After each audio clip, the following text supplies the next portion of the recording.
Bueno, entonces, repasemos un poquito lo que vimos en la clase pasada. La clase pasada queríamos demostrar el teorema de Cauchy. El teorema de Cauchy lo que dice es que si estoy en grupos abelianos, esto no vale si el grupo no es abeliano, si estoy en grupos abelianos finitos, y hay un primo P que divide el orden del grupo, entonces hay un elemento de orden P en el grupo G. Esto es falso para no abelianos, ¿sí? Eso ya van a ver ejemplos cuando trabajemos con SN, ¿sí? Así que vamos a ponerlo falso si G no es abeliano.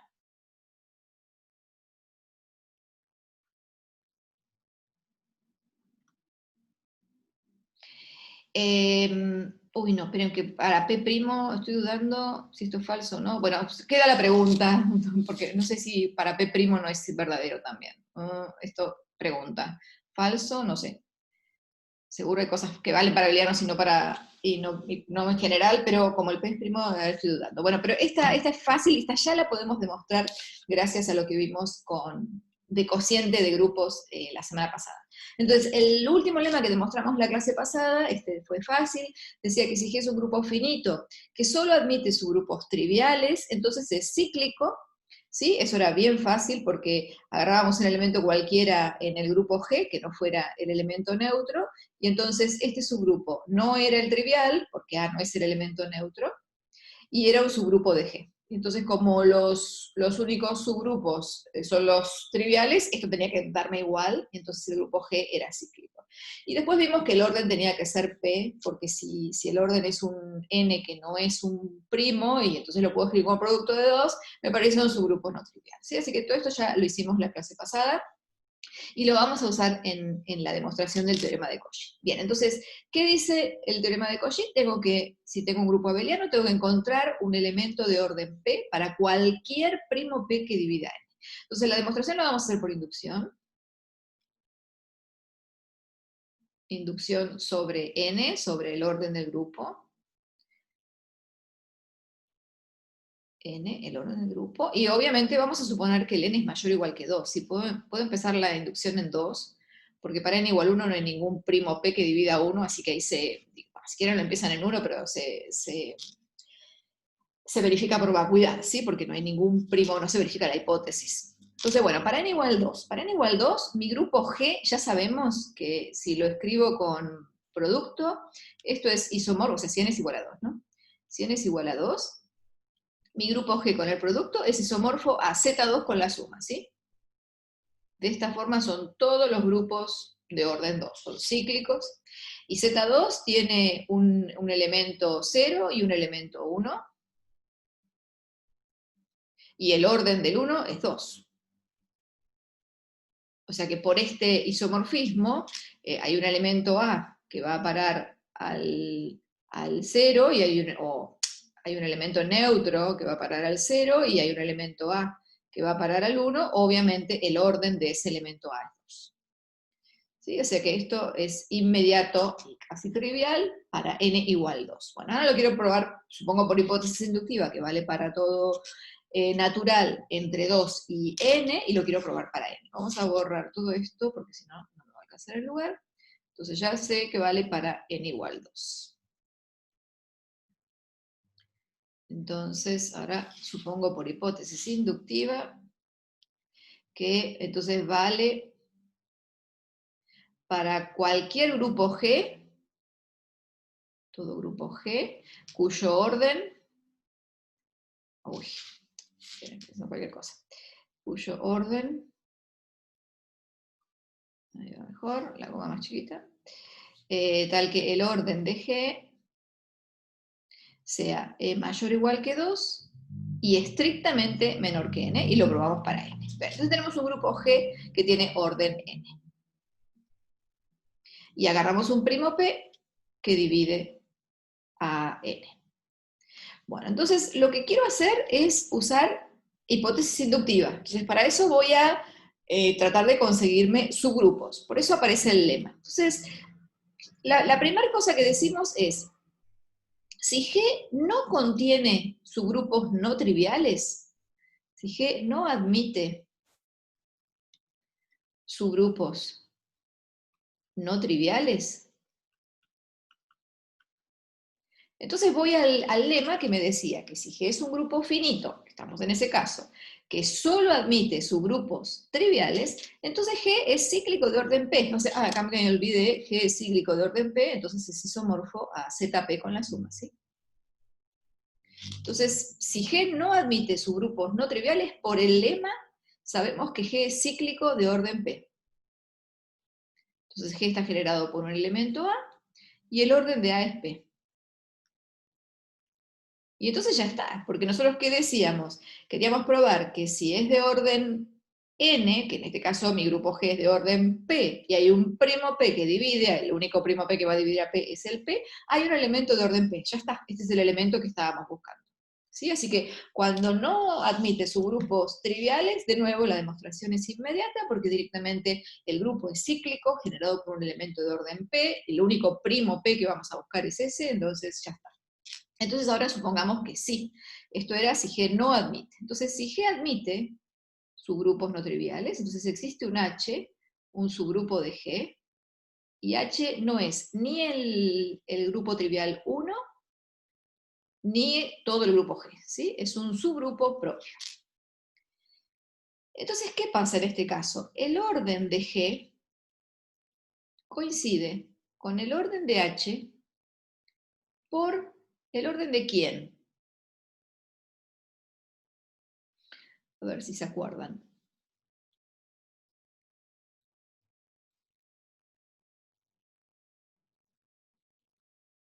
Yo tengo G, un grupo, tengo H, un subgrupo. ¿Quién me daba orden de G dividido orden de H?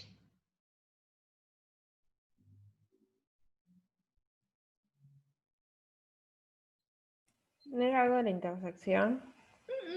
El cociente. Eso, el cociente, exactamente. Las clases laterales a derecha o a izquierda, en realidad el cardinal de este conjunto, nos daba exactamente el orden de G dividido el orden de H, ¿sí? Porque se acuerdan que todas las clases de equivalencia tenían cardinal igual al cardinal de H, entonces cuántas clases de equivalencia tengo, en cuántos subconjuntos partía mi conjunto, era exactamente el orden de G dividido el orden de H. Acá ya no pongo cardinal porque como mi grupo G es abeliano, entonces el subgrupo H es un subgrupo normal de G, entonces puedo hablar del grupo cociente G sobre H, ¿sí? Por eso no pongo cardinal, sino que pongo orden del grupo G sobre H, ¿sí? Acá estamos usando bien fuerte, esta demostración no sirve para grupos no abelianos, porque tendríamos que verificar que el subgrupo que estamos tomando es un subgrupo normal, ¿sí? Pero como es abeliano, todo subgrupo es normal. Entonces tenemos esta cuenta.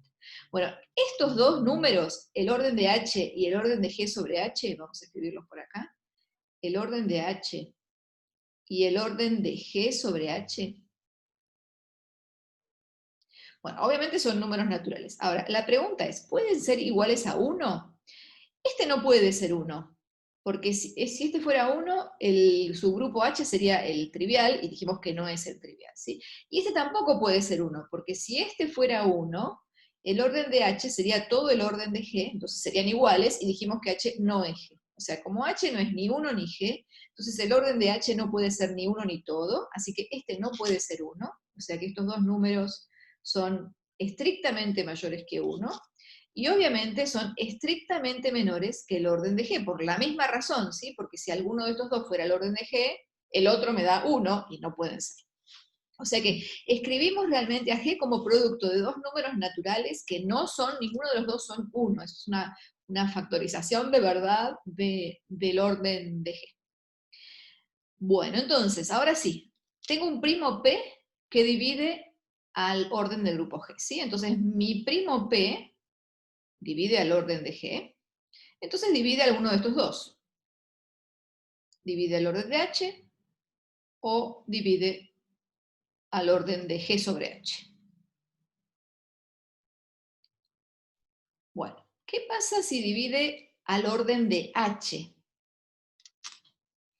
Si divide el orden de H, yo ya puedo usar hipótesis inductiva, porque el orden de H es estrictamente menor que el orden de G, y la hipótesis inductiva que me decía, que vale el teorema para los de orden estrictamente menor. O sea que H es un grupo abeliano, seguro, porque es un subgrupo de G que es abeliano, De orden de H, si hay un primo P que divide el orden de H, hay un elemento en H de orden P. Y bueno, si ese elemento en H es de orden P, en particular está en G de orden P, ¿sí? Así que con esta parte terminamos la demostración del teorema, ¿sí? Por hipótesis inductiva, existe un elemento A en H de orden P, y entonces el elemento vive en G y es de orden P, terminó la demostración del teorema. Entonces ahora el problema es si P no divide H. Déjenme borrar entonces todo esto acá. Entonces estoy con mi subgrupo H, pero ahora resulta que el primo P que yo agarré justamente no divide al orden de H. Entonces si P no divide al orden de H, bueno, si P divide al orden de G, y el orden de G es el producto de estos dos números, y no divide al orden de H, tiene que dividir al otro porque es un primo, ¿sí? Entonces P divide al orden de G sobre H. Bueno, pero de nuevo, como estoy en abeliano, si H es un subgrupo normal, el cociente es un grupo, y es un grupo de orden estrictamente menor que G, de nuevo puedo aplicar hipótesis inductiva.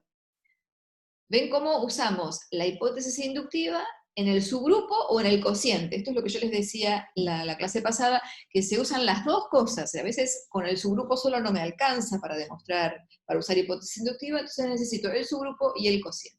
Entonces, como el cociente en este caso es un grupo de orden estrictamente menor que G, hay un primo P que lo divide, hipótesis inductiva me dice que existe la clase de un elemento, o sea, esto es un A por H, a derecha o a izquierda me da lo mismo porque estoy en abelianos, en el cociente, en G sobre H, cuyo orden es, ya puedo borrar todo esto de acá abajo, ya, ahora con esto terminamos, cuyo orden es P, el orden de AH es igual a P. Bueno, entonces, esto ahora ya no me sirve tan inmediatamente como antes, porque lo que yo quiero es un elemento en G, y estoy con una clase de equivalencia, ¿sí? Así que a partir de esta clase de equivalencia me tengo que construir en G un elemento de orden P. Bueno, entonces, ¿qué significa esto? Esto significa que si yo hago A por H a la P, esto me da el elemento neutro de mi... Espera, lo voy a correr un poco más. El elemento neutro de mi grupo cociente. O sea, si yo hago A por H a la P, esto me da, es que esto es lo mismo que hacer A clase a la P.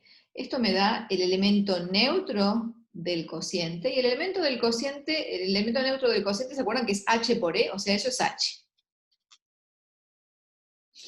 Y de este lado, hacer la clase de equivalencia de A a la P es lo mismo que hacer A a la P clase de equivalencia, ¿sí? O sea que esto es lo mismo que hacer A a la P por H. Estoy en abelianos, así que hacer A por H, A por H, A por H, P veces, paso todas las A adelante, me queda A a la P por H. Bueno, entonces, ¿qué significa esto? Esto significa que cuando yo agarro A a la P y lo multiplico, por ejemplo, por el elemento E, eso vive en H. ¿Sí? Así que esto me dice que el A a la P vive en H, pero el A no vive en H. Por esto que dijimos acá. Nosotros dijimos que el orden de A por H es P. Entonces el A no puede estar en H, porque si A estuviera en H, A por H me da lo mismo que H, y es el elemento neutro, y es de orden 1, ¿sí? Así que como el orden de la clase de equivalencia es exactamente igual a P, la clase de equivalencia no puede ser la clase de equivalencia del neutro, ¿sí? Así que el elemento A no está en H. ¿Está claro eso? ¿Sí? Chillen ahora, ¿eh? Si no, ¿está bien? Si el elemento A estuviera en H, la clase de equivalencia del elemento A, ¿sí? Vamos a aclararlo acá, si A estuviera en H, entonces la clase de equivalencia de A por H sería exactamente igual a la clase de equivalencia de H, entonces el orden de A por H sería el orden del elemento neutro, sería 1, y no puede ser, porque el orden es P. Así que nuestro elemento A verifica que A a la P está en H, y que A no está en H. Bueno, entonces supongamos que M es el orden de H. Entonces, por esta condición que tenemos acá arriba, desde donde empezamos, el P no divide a H, así que P y M son coprimos. Porque estábamos justamente en el caso en que el P no dividía al orden de H. Y si A a la P vive en H y el orden de H es M, ¿se acuerdan que cualquier elemento en un grupo elevado al orden del grupo me da el elemento neutro, ¿sí? O sea, el A a la P elevado al orden del grupo donde vive, esto me da el elemento neutro. ¿Sí? ¿Se acuerdan que cualquier elemento A que vive en G, yo sé que A elevado al orden de G me da siempre el elemento neutro? O sea, el orden del elemento siempre divide al orden del grupo.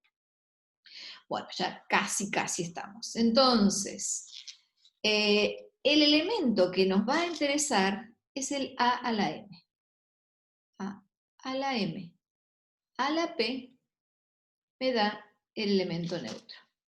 Entonces, díganme cuál es el orden de A a la M según lo que acabamos de sacar acá. Puede ser P. 1 o P.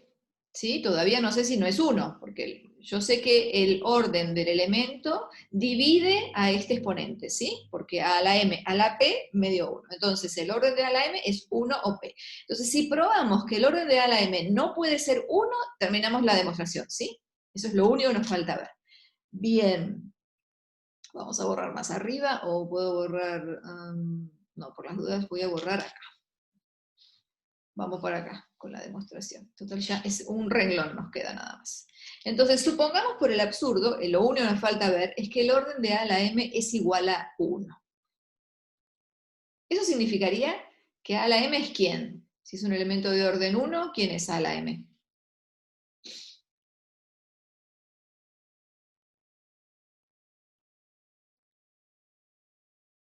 Es el neutro, ¿El ¿sí? neutro? Exactamente, el neutro. El único elemento de orden 1 que tenemos es el neutro, porque eso significa que A a la M a la 1 me da el elemento neutro. Entonces A a la M sería el elemento neutro.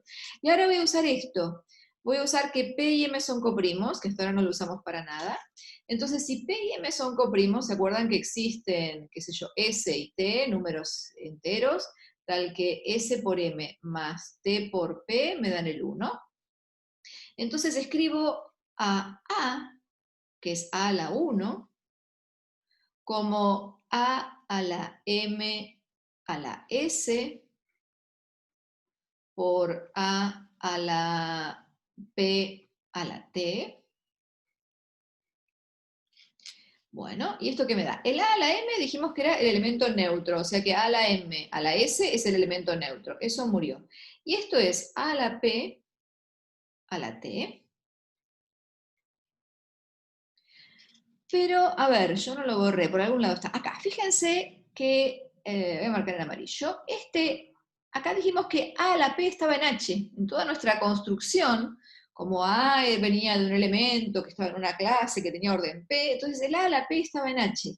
O sea que este elemento que tengo acá, el A a la P está en H, así que a la T sigue estando en H.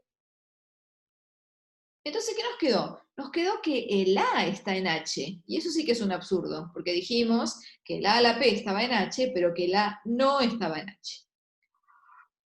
Entonces, usando estas dos cosas, llegamos a un absurdo, porque el A a la P está en H, pero A no está en H, así que esta cuenta no se puede dar, y este absurdo provino de suponer que el orden de A a la M era 1, así que la única opción posible es que el orden de A a la M sea P, y terminamos la demostración.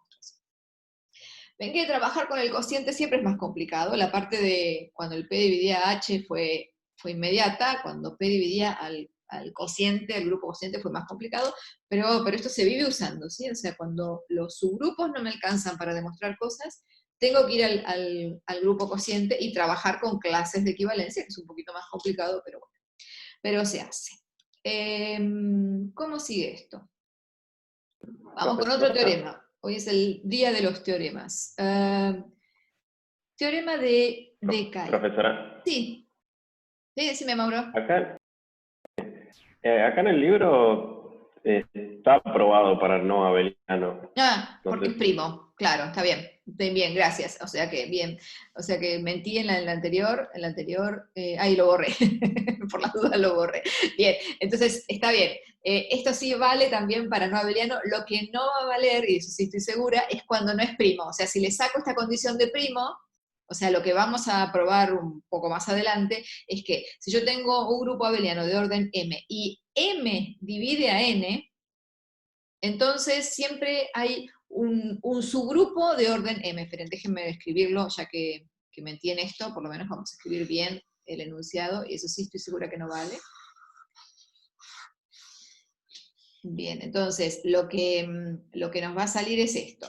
Hay un teorema que va a ver en abelianos que dice esto: si G es abeliano, finito, de orden N, y M divide a N, entonces existe H, un subgrupo de G de orden M. Fíjense que nosotros acabamos de demostrar esto para primos, porque dijimos, si P es un primo que divide a N, hay un elemento de orden P, entonces en este caso el subgrupo generado por A es un subgrupo de G y tiene orden P, ¿sí? Así que acabamos de demostrar este resultado para primos. Bueno, este resultado no vale en general para abelianos, ¿sí? Esto es lo que es falso para abelianos.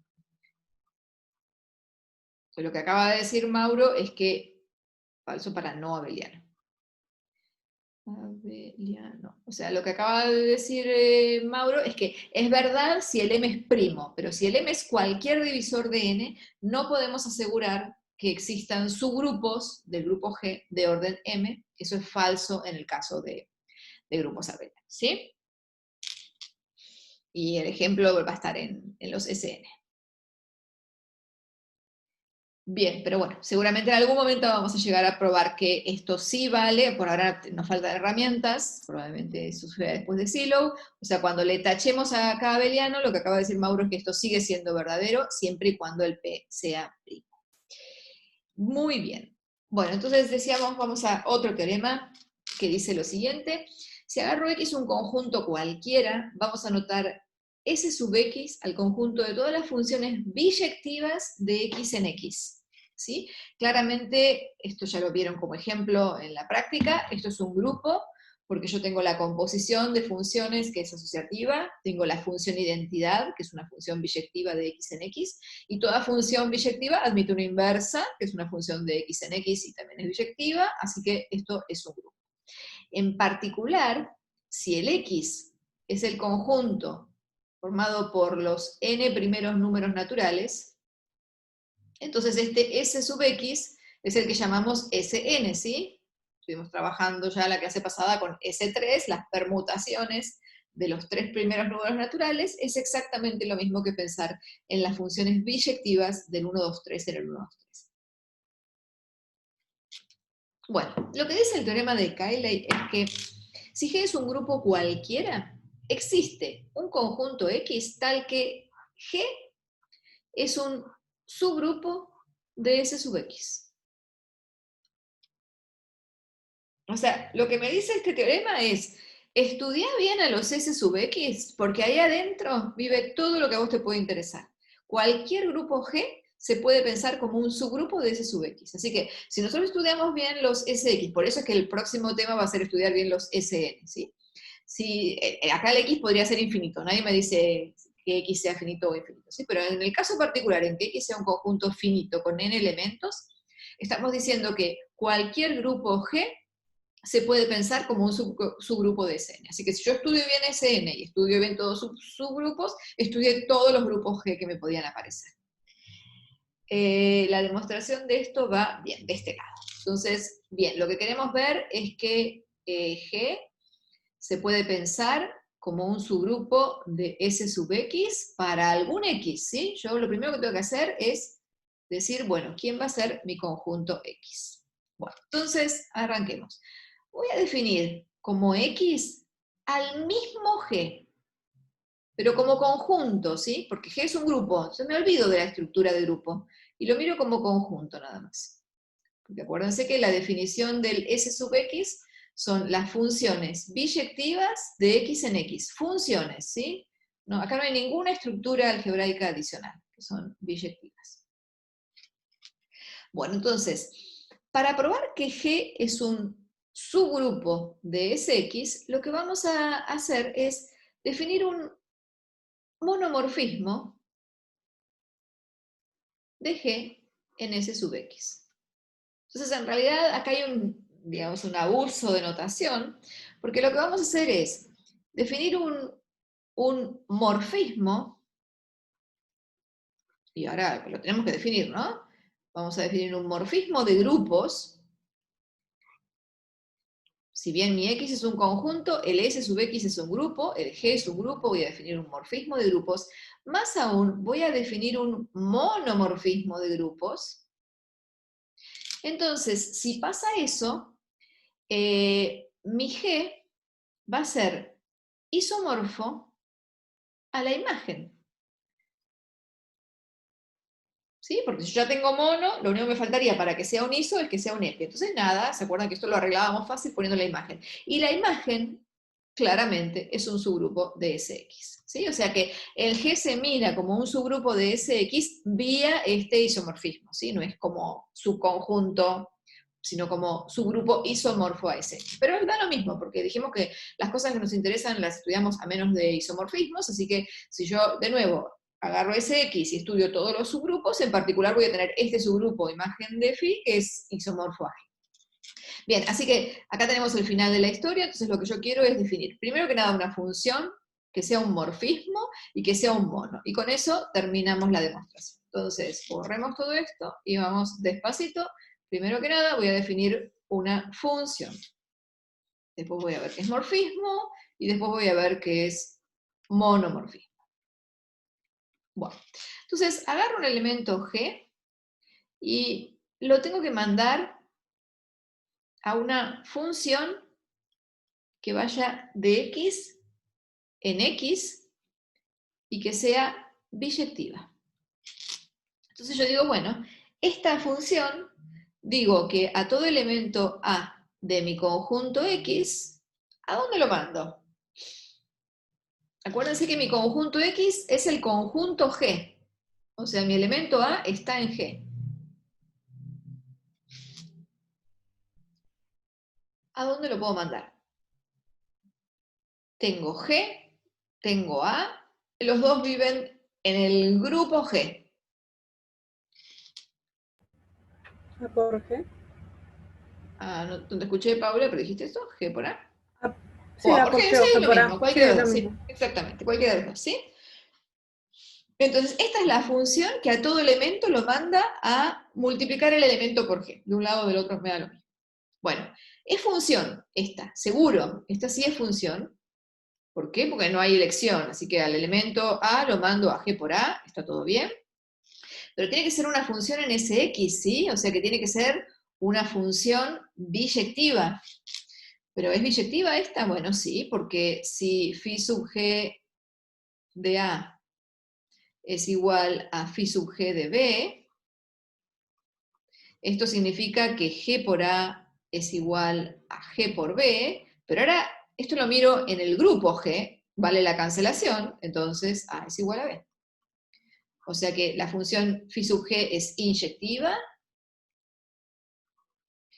¿Y por qué es sobreyectiva? Bueno, porque si yo agarro un B cualquiera en X, este lo agarro en X, pero X es G, es mi grupo, así que al B lo puedo escribir como G por G a la menos 1 por B. O sea que esto es el phi sub G aplicado al elemento G a la menos 1 por B. Así que es sobreyectiva. Así que la función es inyectiva y es sobreyectiva, o sea que esta función está bien definida, porque a todo elemento de G lo estamos mandando a una función de X en X, que es una función biyectiva. ¿Sí? Así que tenemos esta función bien definida. Voy a borrar todo esto, ya sé que es función, porque cae donde tiene que caer. Vamos a escribirlo más chiquitito acá, o sea, la phi sub G de A va a parar a G por A. Entonces ahora necesito ver qué es morfismo. Bueno, ¿qué significa que sea morfismo? Que si yo calculo la función en un producto de dos elementos de G, esto me tiene que dar lo mismo, esta es la pregunta que me estoy haciendo, me tiene que dar lo mismo que hacer phi de G por phi de G'. Ojo, este es el producto en G. ¿Y qué es esto? ¿Qué es lo que tengo acá entre phi de G y phi de G'? Composición de función. Exactamente, la composición de funciones, porque esto está en S de X, ¿sí? Así que esa es la composición de funciones. Bueno, entonces, estas dos son, esto vive en S de X, ¿no? Estoy parada en la imagen. Entonces, decir que son iguales en S de X es decir que son dos funciones iguales, así que las tengo que calcular en cualquier elemento de mi conjunto X y ver que me dan lo mismo. Bueno, calculemos esto. ¿Esto qué es? Esto es hacer G por G' multiplicado por A. Pero esto está en el grupo G. O sea que esto es asociativo, así que esto es lo mismo que hacer G por G' por A. ¿Y qué es hacer G por G' por A? Es hacer la función phi sub G aplicada a G' por A. ¿Pero qué es hacer G' por A? O sea, esto es phi sub G, ¿de quién? Hacer G' por A es aplicar la función phi de G' en A. Y llegamos a lo que queríamos, ¿sí? La phi de G' coincide con la composición phi de G', así que esto que tenemos acá es un morfismo. Muy bien, solo nos falta ver qué es monomorfismo y terminamos la demostración del teorema de Cayley. Monomorfismo. ¿Qué significa que sea monomorfismo? Quiero calcular el núcleo de esta phi. ¿Quién es el núcleo de esta phi? Son todos los elementos G en G, tales que cuando calculo phi de G me da el elemento neutro de S de X, que es la función identidad en X. Entonces, estos son todos los elementos G, tales que cuando calculo phi de G en cualquier elemento A, o sea, cuando hago G por A, me da A para cualquiera que yo agarre en mi conjunto X, que es exactamente el mismo conjunto G. Bueno, pero piensen que A, por ejemplo, es el elemento neutro, esto me dice que G por el elemento neutro tiene que ser el elemento neutro, ¿sí? O sea que el único elemento que tengo acá es el elemento neutro. O sea que phi es monomorfismo, que era lo último que nos faltaba por verificar. Así que tenemos el teorema de Cayley que dice que cualquier grupo G se puede pensar isomorfo a un subgrupo de un grupo formado por funciones biyectivas de un conjunto X en el mismo. Bueno, el problema del resultado de Cayley es que muchas veces este conjunto G es muy grande, entonces este es un grupo muy grande, ¿sí? Entonces el problema de Cayley es que G puede ser muy grande. Entonces, estudiar a G como subgrupo de S sub G es estudiar a G como un subgrupo de funciones biyectivas de un conjunto muy grande. Entonces esto se puede, o sea, ya van a ver cuando estudiamos Sn, que el Sn cuando el n va creciendo se complica cada vez más y estoy en cosas finitas, o sea que ni hablar cuando el G sea infinito, esto puede ser muy, muy grande. Entonces una forma de mejorar el resultado de Cayley es esto que vamos a hacer acá. Supónganse que G admite un subgrupo H, entonces considero como conjunto X, en lugar de considerar a todo el conjunto G, como hicimos en el caso anterior, considero las clases laterales, por ejemplo, a izquierda, ¿sí? O sea, mi conjunto X son las clases laterales a izquierda, pongo a izquierda porque no sé que H sea un subgrupo normal, entonces agarro un subgrupo normal cualquiera. Cuanto más grande sea H, metido adentro de G, más chico va a ser el cociente, ¿sí? O sea que acá tenemos una posibilidad de achicar bastante nuestro conjunto X, ¿sí? Cuanto más grande sea H, obviamente no voy a tomar H igual G, porque acá me quedaría a la nada, ¿no? Pero Pero si yo tomo un H suficientemente grande, este conjunto de clases laterales se achica bastante, entonces este S sub X va a ser bastante más chico que este. Pero ojo, que hay cosas que perdemos, o sea, estamos achicando esto, pero va a haber cosas que perdemos con respecto a lo que teníamos en el teorema de Cayley. Entonces vamos a ver, primero que nada tengo que definir este morfismo de nuevo. Entonces yo voy a decir que un elemento G lo voy a mandar, lo tengo que mandar a una función que vaya, vamos a ver, phi sub G, tiene que ser una función biyectiva del conjunto de clases laterales izquierda en el conjunto de clases laterales izquierda. Entonces yo digo, bueno, a la clase lateral izquierda de A, lo voy a mandar y hago lo mismo que hice antes, lo mando a la clase de G por A. ¿Sí? Entonces, a la clase lateral izquierda de A, lo mando a la clase lateral izquierda de G por A. Bueno, de nuevo, esto claramente es una función, pero ahora tiene que ser una función biyectiva, porque estoy en S sub X. Bueno, podrían hacer lo mismo que hicimos hoy, ver que es inyectiva y ver que es sobreyectiva, o si no, fíjense directamente que la phi G a la menos 1, o sea, si a la clase de A lo mando a G a la menos 1 por la clase de A, esto coincide exactamente con la inversa de esta función. ¿Sí? Porque si yo de ida dije a la clase de A lo mando a la clase de G por A, ¿cómo vuelvo? Bueno, multiplicando por G a la menos 1, ¿sí? O sea que eso también nos hubiera servido como otra demostración en el ejemplo anterior, ¿sí? O sea, ustedes o bien prueban que esta función es inyectiva y sobreyectiva, o bien directamente la encuentran la inversa, que la inversa es multiplicar por G a la menos 1. Así que esta es una función bien definida, yo tengo función acá.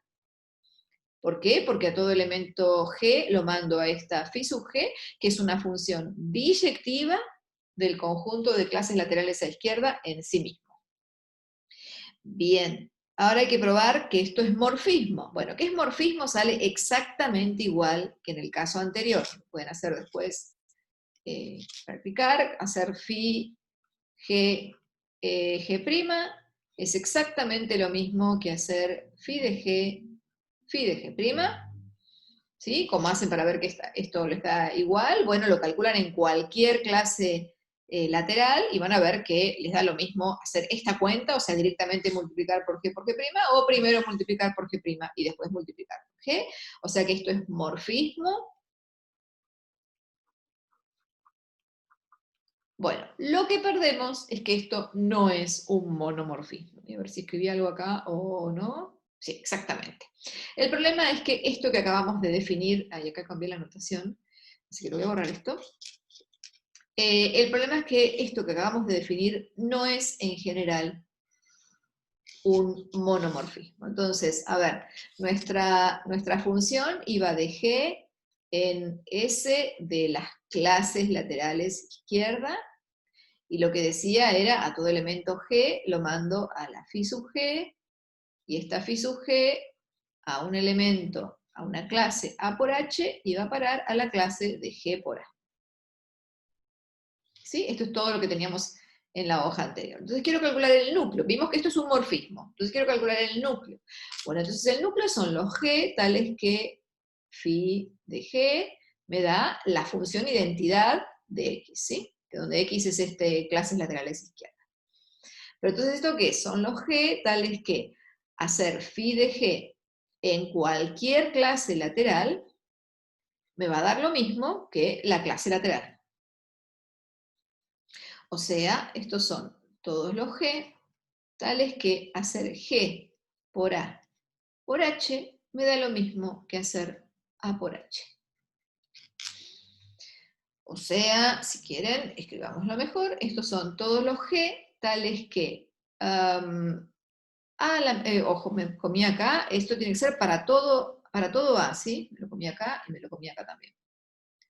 O sea, que esa función sea igual a la identidad, significa que para todo A por H que yo calcule esto, me tiene que dar A por H. Y esto es lo mismo, para todo A. Entonces esto me dice, por ejemplo, que si escribo A a la menos 1 en lugar de A me queda más lindo, A por G por A a la menos 1 esto va a pertenecer a H para todo A que agarremos. Sí, en realidad acá me quedaba A a la menos 1, sí, esta la pasé para el otro lado, me quedaba A a la menos 1 por G por A, pero bueno, como es para todo A, reemplazo el A por A a la menos 1 y me quedó más lindo escrito, ¿sí? Entonces estos son todos los G tales que A por G por A a la menos 1 pertenece a H. Y esto no necesariamente es el subgrupo trivial, ¿sí? O sea que achicamos nuestro conjunto X, entonces achicamos nuestro grupo de funciones biyectivas, pero no nos da un monomorfismo, ¿sí? Así que, la única conclusión que vamos a sacar es que G cociente por el núcleo es isomorfo a la imagen de phi, que es un subgrupo de S sub X. ¿Sí? Entonces, no estamos estudiando el grupo G, sino que estamos estudiando el grupo G sobre el núcleo de phi. Déjenme ver qué es lo que escribí después a conclusión, o sea que todavía me falta. Bien. Bueno, quiero estudiar un poquito más este núcleo. ¿Sí? ¿Puedes volver 2 segundos para atrás? Sí, para atrás. ¿Vale? No, abajo de lo que habías escrito el núcleo, en realidad.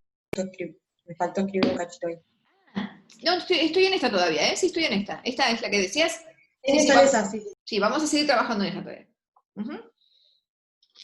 O sea, tengo todo escrito acá, ¿no? Porque tengo mi morfismo de grupos que va de G en S sub X, esto es S sub X, son las funciones biyectivas de X en X. Mi conjunto X ahora lo cambié, dije no es todo G, son las clases laterales a izquierda, entonces esto lo achiqué, y probablemente bastante, pero perdí al achicar este conjunto que phi sea un monomorfismo. En general lo pierdo, eso tendré que verlo en cada caso particular, ¿sí? Pero acá no puedo afirmar que esto sea el elemento neutro, ¿sí? Entonces acá ya sonamos. Entonces lo único que puedo decir por ahora es que G cociente por este subgrupo es isomorfo a la imagen. Acuérdense que por ser núcleo, el núcleo de phi siempre es un subgrupo normal de G. Esto lo demostramos en la clase pasada, los núcleos siempre son subgrupos normales, por eso tengo permitido hacer este cociente, y esto es un grupo, ¿sí? Era la forma de, dado un morfismo que no era uniso, cómo arreglábamos lo del mono, matando todo lo que esté en el núcleo por el cociente. Bueno, entonces por ahora sabemos que el núcleo de phi es un subgrupo de G.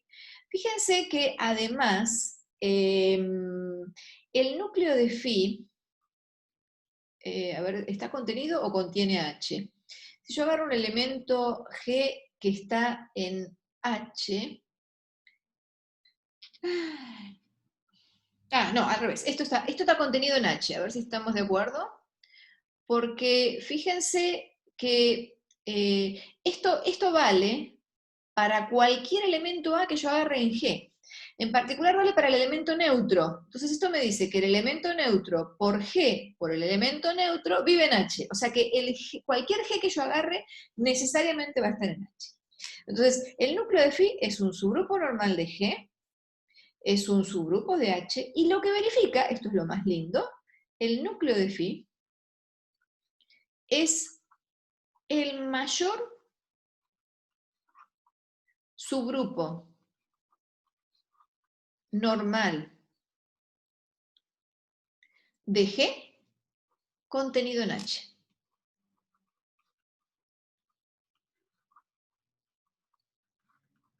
¿Sí? Fíjense cómo armamos, ¿se acuerdan que ser normal, lo pongo por acá, ¿no? Ser normal era que A por N por A a la menos 1 tenía que seguir viviendo en N, ¿no? Esta era la definición de normal, que era equivalente a que fuera igual y a que pasáramos de un lado del otro. Y fíjense cómo armamos nuestro núcleo de phi, ¿no? Lo armamos como todos los elementos de G, tal que A por G por A a la menos 1 no se escapa de H para toda G. Y el resultado de esto es un resultado bien general, que lo van a poder seguir usando, es que esta forma de construir a este subgrupo nos da el mayor subgrupo normal que está contenido en H. O sea, si H fuera un subgrupo normal, esto nos daría todo H, ¿sí? Porque si si H fuera un subgrupo normal, hacer A por H por A a la menos 1 no se escaparía de H, ¿sí? Entonces, realmente, bueno, y vamos a demostrar esto. Vamos a demostrar que es el mayor subgrupo normal. O sea, ya sabemos que es un subgrupo normal, porque es un núcleo, y ya sabemos que está contenido en H, porque agarramos el elemento neutro y nos salió. Ahora quiero ver que es mayor. Entonces, bueno, agarremos otro. Entonces sea, qué sé yo, T, un subgrupo normal de G, y T contenido en H. Entonces lo que quiero probar es que el núcleo de phi contiene a T, ¿no? Al revés. Quiero ver que este es el más grande, o sea, lo que quiero ver es que T está contenido en el núcleo de phi. Bueno, y a ver, ¿por qué nos sale eso? El núcleo de phi lo tengo la descripción acá, ¿no? Son los elementos en G, tales que A por G por A a la menos 1 pertenecen a H. Bueno, agarremos un T cualquiera en T. ¿Qué tengo que verificar para ver que está en el núcleo de phi? Que verifica esta condición que dijimos acá, ¿sí? Entonces, calculemos A por T por A a la menos 1, y díganme, ¿dónde vive esto?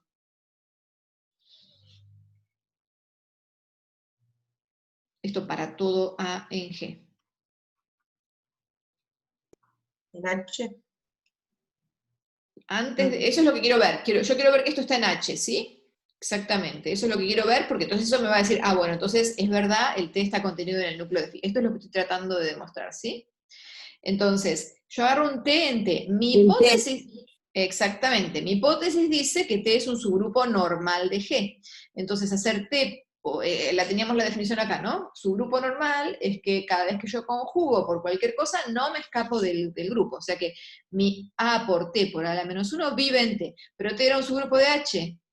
Entonces, efectivamente, tenemos lo que queríamos. ¿Sí? Así que esta forma de construir a mi grupo, haciendo A por G por A a la menos 1, para todo A en G, y tomando solo los G que verifican no me escapé de H, es la forma de construir el mayor subgrupo normal de G contenido en H. ¿Está bien? Entonces ahora sí vamos a pasar a la página siguiente, donde creo que lo que digo es todo esto que acabamos de demostrar. ¿Puedo pasar o...? Bueno, entonces la conclusión es que si tomamos como conjunto X a las clases laterales por algún subgrupo H, lo que conseguimos es un morfismo, pero no un monomorfismo. Tiene núcleo, puede tener núcleo, y el núcleo es el mayor subgrupo normal de G que está contenido en H. Entonces viene un corolario muy lindo que les recomiendo que lo guarden en un cuadrito para cuando vean Silo, porque hay un ejercicio de Silo en la práctica. Bueno, no sé si Leo no lo va a borrar el ejercicio, no sé, pero esto, acuérdense, cuando trabajen con Silo, hay un ejercicio de la práctica que era terrible si uno lo quería sacar a mano usando los teoremas de Silo, y salen 2 renglones usando este corolario que parece tan tontito, pero es súper fuerte, principalmente la parte 2. Entonces, vamos a ver qué dice el corolario. Ah, bueno, no definí simple. ¿Qué significa simple? Un grupo G se dice simple si no admite subgrupos propios.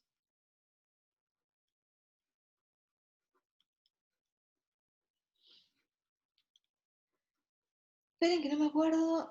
Ay, habría que verificar esto. ¿Subgrupos o subgrupos normales? En este caso me da lo mismo, pero... bueno, cualquier cosa después les aviso la próxima clase si acá faltaban normales, pero no me acuerdo. Se admite subgrupos propios o subgrupos normales propios.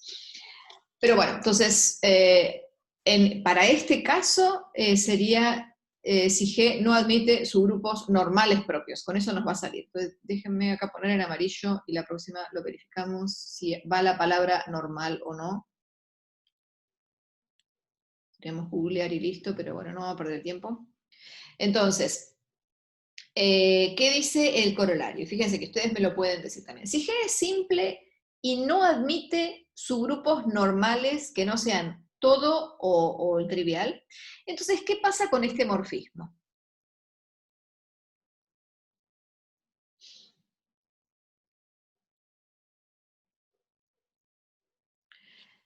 el núcleo de phi es un subgrupo normal, y yo estoy diciendo que G no admite subgrupos normales, entonces, como núcleo tenía un subgrupo normal, y el subgrupo normal solo es el trivial, esto me dice que mi phi es un monomorfismo.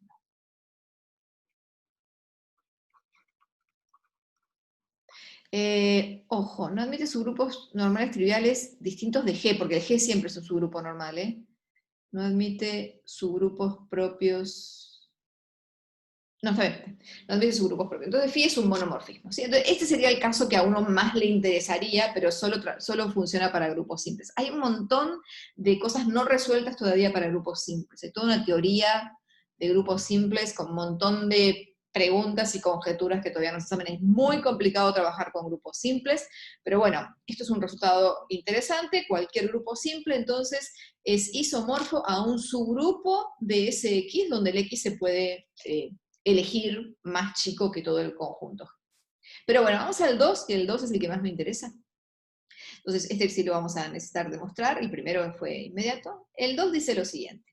Si el orden de G es finito, H es un subgrupo de G y no en G, y el orden de G divide a m factorial, donde m es la cantidad de clases laterales, si quieren, a izquierda. Entonces, ¿y qué decía esto? Esperen que no me acuerdo. Ah, sí. Entonces G admite un subgrupo normal.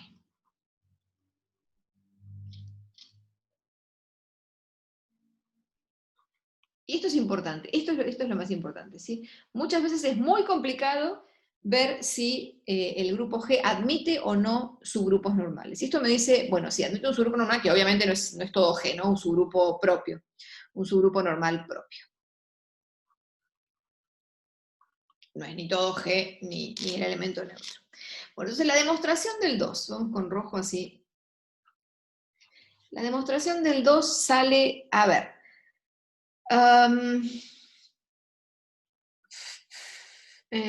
usando el 1, creo, ¿no? Supongamos que nuestro grupo G no admite subgrupos normales propios, ¿sí? Entonces, por el punto 1, esto me está diciendo que el phi sería un monomorfismo, ¿sí? O sea que el phi que va de G en S sub X es un monomorfismo. Si es un monomorfismo, esto significa que, bueno, que G es isomorfo a la imagen de phi, que es un subgrupo de S sub X. Ahora, si la imagen de phi es un subgrupo de S sub X, eso significa que el orden de G divide, ¿se acuerdan? Ese es uno de los primeros teoremas que demostramos. Si H es un subgrupo de G, el orden de H divide al orden de G. O sea que si la imagen de phi es un subgrupo de S sub X, el orden de G o el orden de la imagen de phi divide al orden de S sub X. Todo es finito acá porque como el orden de G es finito, el orden de G sobre H también es finito, así que el orden de S sub X es finito. ¿Y cuál es el orden de las funciones biyectivas del conjunto X en el conjunto X si X es finito? Son las permutaciones. O sea, esto es m factorial si m es el cardinal del conjunto X. Las funciones biyectivas de un conjunto finito X en sí mismo es reordenar sus elementos. Entonces, esto es el S sub m, y la cantidad de elementos que tiene esto es m factorial. Y esto fue exactamente la condición que le pedimos, que no tenía que pasar. El orden de G no tenía que dividir al m factorial. Entonces, si el orden de G no divide a m factorial, eso significa que el morfismo phi que estamos estudiando no puede ser un monomorfismo, entonces tiene que haber un núcleo de phi, y entonces el núcleo de phi es un subgrupo normal del grupo G. Ahora no les dice nada, pero acuérdense, cuando trabajen con Silo, esto, o sea, poder probar que G admite un subgrupo propio, nada más que calculando esto, viendo que el orden de G no divide el m factorial, es súper, súper útil. Vamos a ver cómo andamos en la hora. Bien. A ver cómo seguía esto. Bien, ahora cambiamos de tema, cambiamos totalmente de tema. Volvemos a lo que hicimos la vez pasada, no, esto es un repaso. ¿Se acuerdan que cuando teníamos un morfismo F cualquiera que no era mono o que no era epi, lo de epi lo arreglábamos fácil cayendo en la imagen, lo de mono lo arreglábamos pasando al cociente, y demostramos la clase pasada, vamos en rojo para repasar lo que demostramos, que existía un único morfismo acá, que creo que lo llamábamos F tilde, y probamos que existía un único morfismo, F tilde, que hacía conmutar esto, ¿sí? O sea, esto era la proyección, entonces vimos que existía un único, tal que el F tilde compuesto con pi nos daba el F. Y esto es exactamente la definición del F tilde, ¿sí? Porque esto me dice que F tilde de pi de cualquier elemento G, de G es la clase del elemento, y cómo lo definíamos esto, cómo hacer F en el elemento A. ¿Sí? O sea, esta había sido la definición que habíamos adivinado, la natural. ¿Cómo hago para definir el F tilde en la clase de equivalencia de un elemento A? Bueno, busco un representante A y calculo F. Y lo bueno era que esto estaba bien definido, que esto nos daba un monomorfismo, ¿sí? Entonces era la forma de arreglar, cuando F no era mono, pasábamos a esta F tilde que sí era mono. Bueno, este resultado es mucho más general si trabajo con una G cualquiera que es un epimorfismo. Esta doble flecha acá significa que G es un epimorfismo. Epimorfismo. Entonces el teorema dice, cada vez que tengamos un epimorfismo de G en G', y un morfismo cualquiera de F en G segunda, existe, lo mismo que dijimos antes, existe un único F tilde, morfismo de grupos, de G' en G segunda, que hace conmutar este triangulito, o sea, que hacer G compuesto con F tilde es lo mismo que F, sí y solo si el núcleo de G está contenido en el núcleo de F. Entonces quiero que demostremos este teorema. Antes de demostrarlo, fíjense, vamos a escribir un corolario de este teorema. Van a ver que como corolario de este teorema puedo escribir esto, porque esto que me decía, existe un único F tilde que hace completar este triángulo de manera conmutativa, sí, solo sí que. Esto que me está pidiendo, sí, solo sí. El núcleo del epimorfismo que baja, o sea, el núcleo de pi, tiene que ser igual al núcleo del morfismo que tenemos arriba, núcleo de F. ¿Sí? Pero fíjense cuál es el núcleo de pi. Si pi es el epimorfismo que a toda clase lo manda a la clase módulo núcleo de F, el núcleo de pi es exactamente el núcleo de F, ¿sí? O sea, esto lo sabemos. O sea que como corolario inmediato de esto que vamos a demostrar, nos sale lo que demostramos la clase pasada en el caso particular de que pi sea la proyección a clases de equivalencia módulo núcleo de F, ¿sí? Bueno, vamos a demostrar esto y van a ver que ahora nos sale más fácil. Vamos con la ida. Entonces, yo sé que para cualquier epimorfismo F que ponga acá, y para cualquier morfismo F que ponga acá, puedo completarlo de una única manera con este F tilde. Quiero probar que eso implica que el núcleo de G está metido en el núcleo de F. Esto es una pavada, escribiendo nada más. ¿Qué significa que este triángulo conmute? F tilde compuesto con G me da F. Entonces, ¿qué pasa si X pertenece al núcleo de G? ¿Cuánto vale F del X?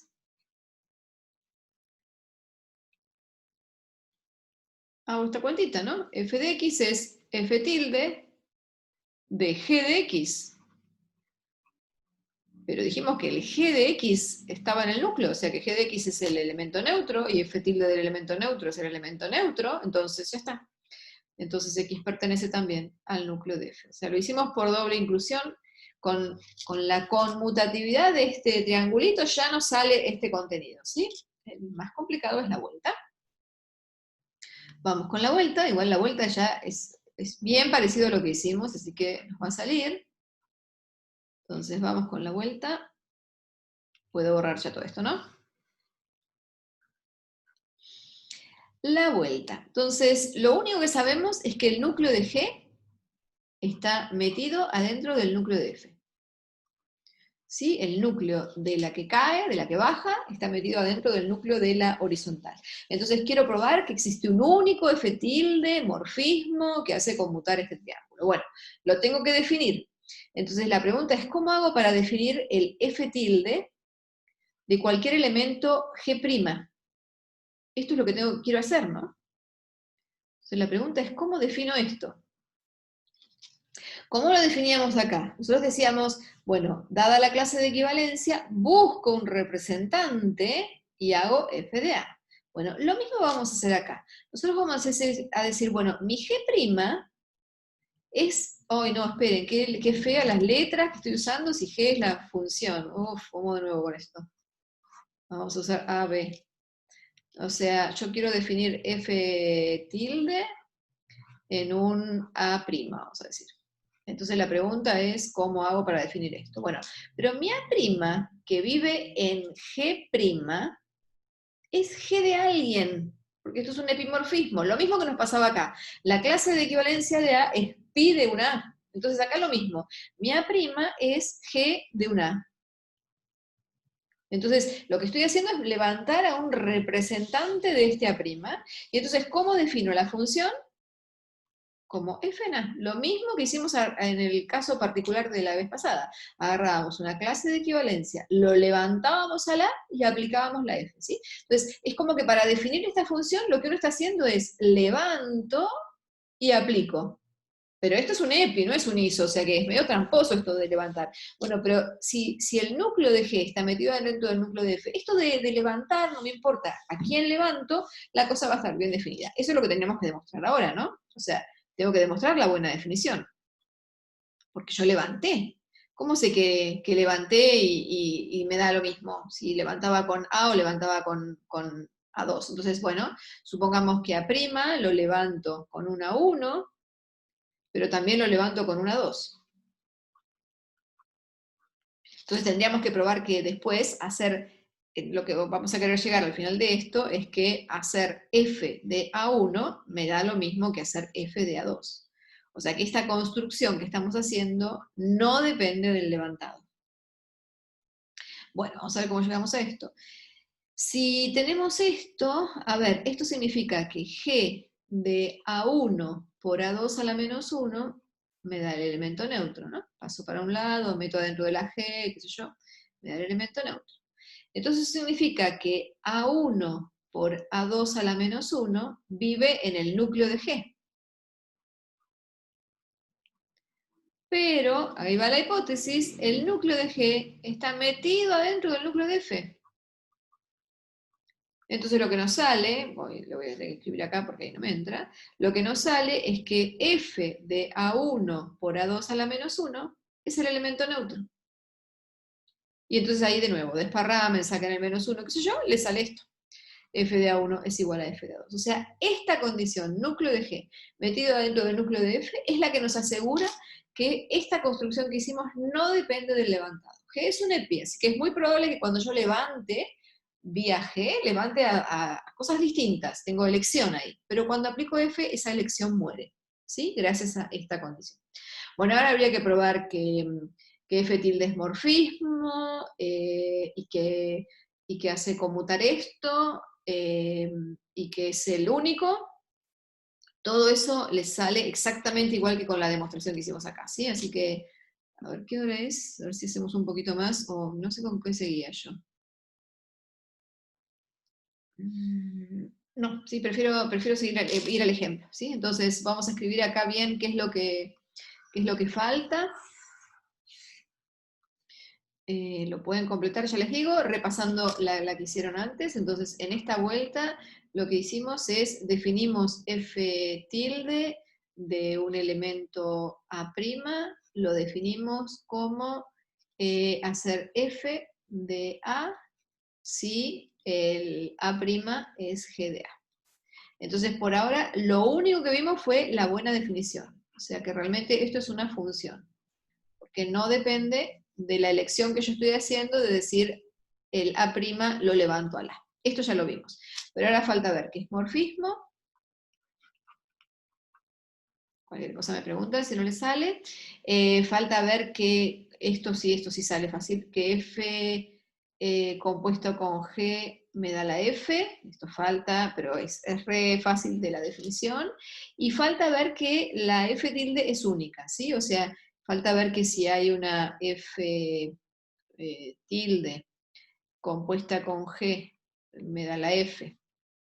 Y es lo mismo que una F hat compuesta con G, entonces lo que hay que ver es que la F tilde es igual a la F hat.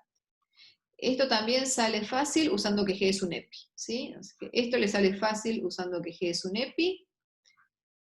Esto le sale fácil usando la definición que hicimos directamente, y bueno, por ahí tiene que trabajar un poquito más en morfismo, ¿sí? Pero las tres cosas salen y bien parecidas a lo que hicimos acá. Entonces prefiero que vayamos a este ejemplo. Déjenme ver cómo seguía esto.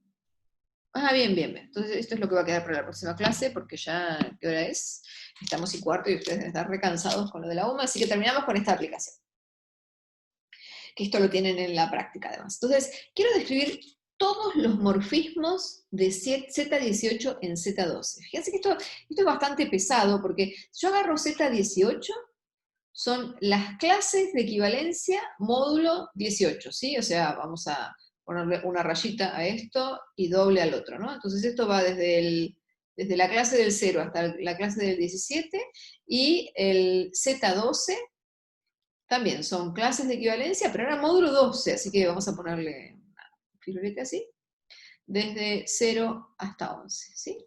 Y quiero definir morfismos de grupos de Z18 en Z12, lo cual es terrible, porque yo voy a estar trabajando con clases de equivalencia módulo 18 y yendo a parar a clases de equivalencia módulo 12.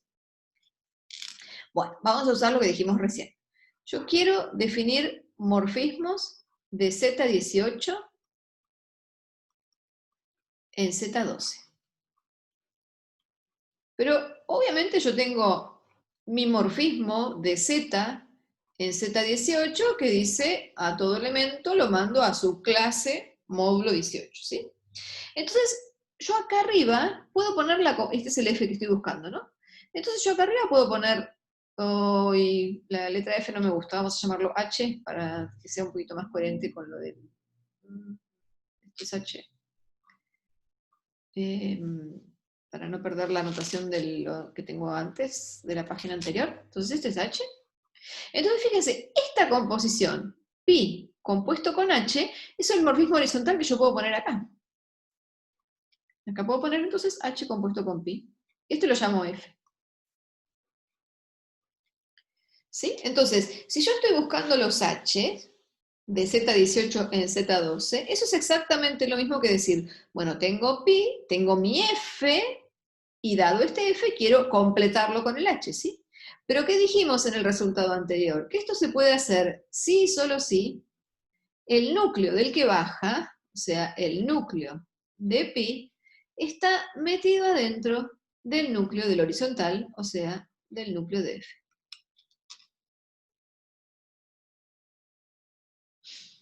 Bueno, entonces ahora sí, ahora estudiemos. Vamos, en rojo, voy a estudiar cuántos morfismos pi puedo poner acá y cuántos morfismos f puedo poner acá. ¿Sí? Obviamente el pi es el que está dado, el pi es el que al elemento x lo manda a la clase de equivalencia módulo 18, que dije que lo ponía como una rayita, ¿sí? Pero este no, este es un f que viene de los que yo quiero buscar un h, o sea, acá puedo tener más libertad. Entonces, ¿cómo puedo definir mi f? Mi f va de z en Z12, ¿sí? O sea, yo quiero definir f de un número entero n cualquiera, pero quiero que f sea un morfismo de grupos, o sea, esto es lo mismo que hacer n veces el f de 1, y entonces el f de 1 va a ser la clase de algún elemento módulo Z12, o sea, va a ser un i tilde.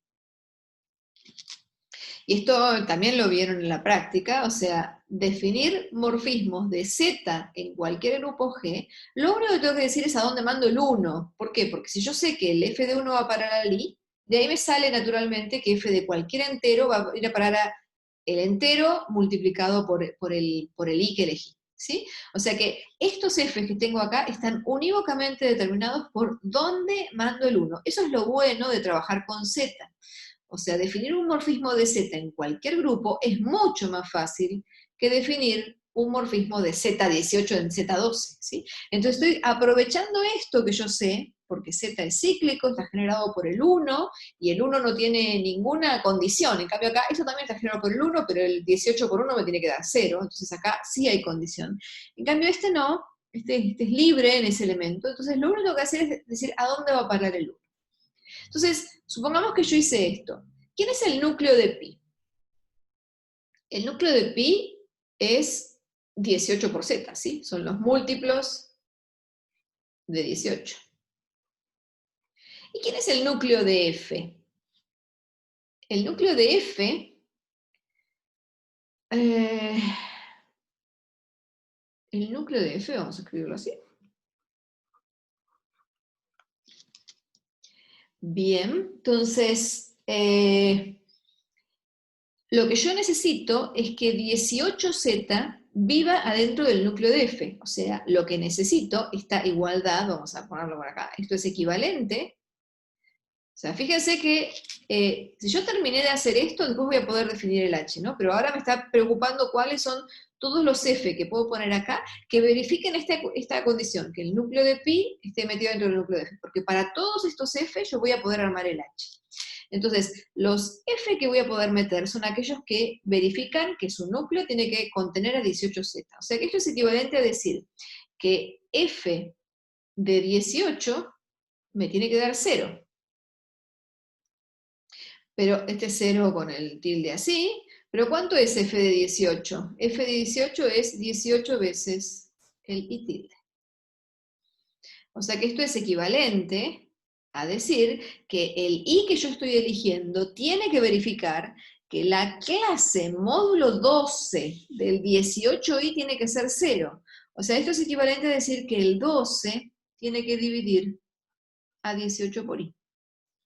Y esto es equivalente a decir, ¿cómo es? 18 es 3 por 6 y 12 es 2 por 6, o sea que esto es equivalente a decir que 2 tiene que dividir a 3 por i, y como 2 y 3 son coprimos, esto es equivalente a decir que 2 tiene que dividir ahí. O sea que vuelvo a lo que teníamos acá arriba, vamos a borrar un poquito más. ¿Quiénes son mis posibles f's? Mis posibles f's, yo digo, bueno, ¿a dónde mando el 1? El 1 lo mando al i, y la clase del i módulo z12, pero esta condición me está diciendo, para poder armar después el h, tu i no puede ser cualquier cosa, tu i tiene que ser un número par, o sea que el f de 1 puede ir al 0, al 2, al 4, al 6, al 8,